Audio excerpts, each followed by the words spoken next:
This is WWP Weekly Wrestling Podcast.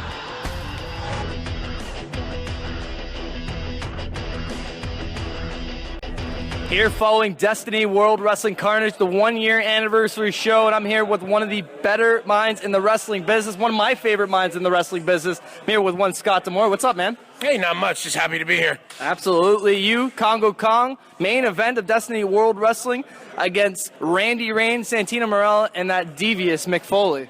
Well, I mean, it's disgusting. You see how they stacked the deck against us up here. They did. You've got, you come in here, it's already, everybody knows Reigns is the local hero. He's the hometown guy. He's the battle arts guy. He's the Destiny wrestling guy. And then you got, Anthony there, Santino Marella, who's out here, sticking his nose and everything. Not just his nose, his Cobra. His stupid Cobra. I mean, it's just to say, and then, obviously Foley in cahoots with him. It's a giant conspiracy. It's because everybody knows Kongo Kong is vastly superior to anybody else who's around Destiny Wrestling. So they completely go out of their way to try and screw him over. And you know what? They succeeded tonight, but it's not going to derail him in the long term. He's going to go out there, he's going to crush everybody, and he will be the Destiny World Champion. Big words here from Scott D'Amore right on the spot. Global Force Wrestling just kicked off a huge tour, the Grand Slam Tour. Talk a little about Global Force Wrestling and your alignment with them. I've had a long relationship with Jeff Jarrett. No secret. And we've always done good business together, and excited Global Force Wrestling an opportunity to launch a new brand and be able to go out there and start something new to give people an opportunity. And really, it's a great opportunity to go out there and give an opportunity to people who are being overlooked in the wrestling industry. Yes. There's talents out there like Brent B, who has a rotten attitude. What a jackass. Wow, I didn't know we could swear here.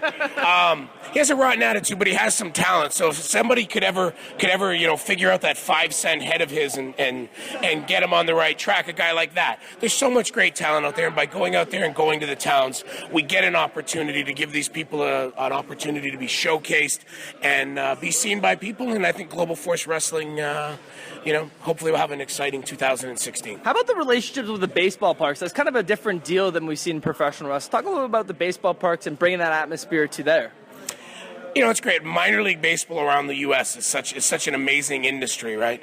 And being a chance to get out there and being outside, it's a completely different environment, and it's very fan interactive, right? The fans get an opportunity to come through to meet VIP, the wrestlers. Yeah. The VIP experience is amazing. You get a chance to get autographs, pictures, and everything else, and it's a much more intimate and interactive setting than so many other places in the wrestling industry. That's very good point, very good point. What's in the future for Global Force Wrestling? I know you guys have been doing the AMP TV tapings, which is very cool. Any update on the status of where those going to air, when it's going to happen? What's up with Global Force Wrestling in the future? You know what? There's lots of good things going on internationally with the television. Now we're just working on the domestic side of things, and hopefully things all come together here in short order and get an opportunity to take that product that we've shot out in Las Vegas and get it out there into viewers' homes. A lot of relationships as well with Global Force Wrestling. Do you feel that that's crucial in professional wrestling for people to work together instead of working against each other?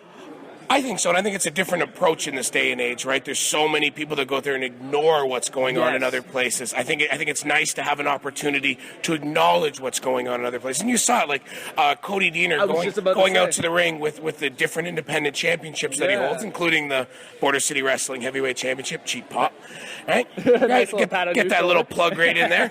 But no, like that's important, right? He owns those championships. Why shouldn't they be acknowledged? That's a very good point. So I think it's great. I mean, you get that interaction between the grassroots level and GFW, which is doing things on a little bigger scale. Get that interaction, getting people working together. That's how our industry worked for a lot of years. And then, a little while back, a couple individuals were able to kind of change the structure of things, and it became more of a monopoly. And, we're just trying to get out there, combine the grassroots aspect of things and a national level, international, global, I guess I should say, level of things.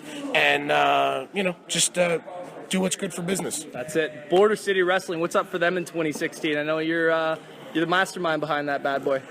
You know what? I mean, We do a few shows a year. We try to give an opportunity on a bit of a grander scale, to give guys a chance to go out there and work in front of a full production, which now people are getting an opportunity to do with Destiny and with Battle Arts, now having TV deals. Yeah. That's important. It gives them that experience that they need when they move on to that next level. So when they get an opportunity, whether it be with Global Force Wrestling or with one of the other organizations, or whether TNA, Ring of Honor, WWE, we can say their names because we acknowledge other people. Yes.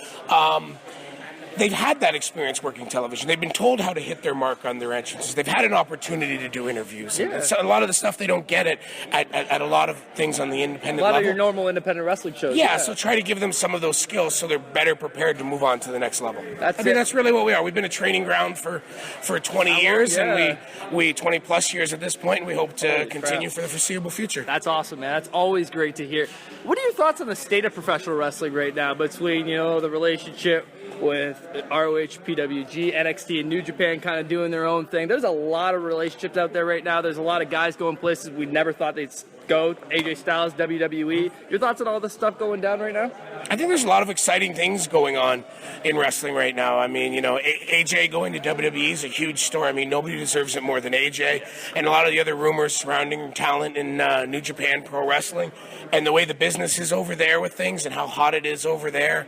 And, TNA having a new television deal. Ring of Honor continuing to go out there and chug along and, to grow. And just so many great things out there right now. And I think that there's still a great audience out there for pro wrestling. And I think it's just a matter of, wrestling goes in cycles. And, it has its ups and its downs, and always a popular form of entertainment. And I think it's certainly going to be on the rise in the near future. You're the mouthpiece of Kongo Kong here at Destiny World Wrestling. You're all over the place when it comes to Border City Wrestling and Global Force Wrestling. This man is one of the best minds in professional wrestling. Not kissing your ass. He's kissing my ass. A little bit. Scott D'Amore, thank you so much for joining us, man. You've always been a pleasure. Hey, thanks, man. Take care. You too.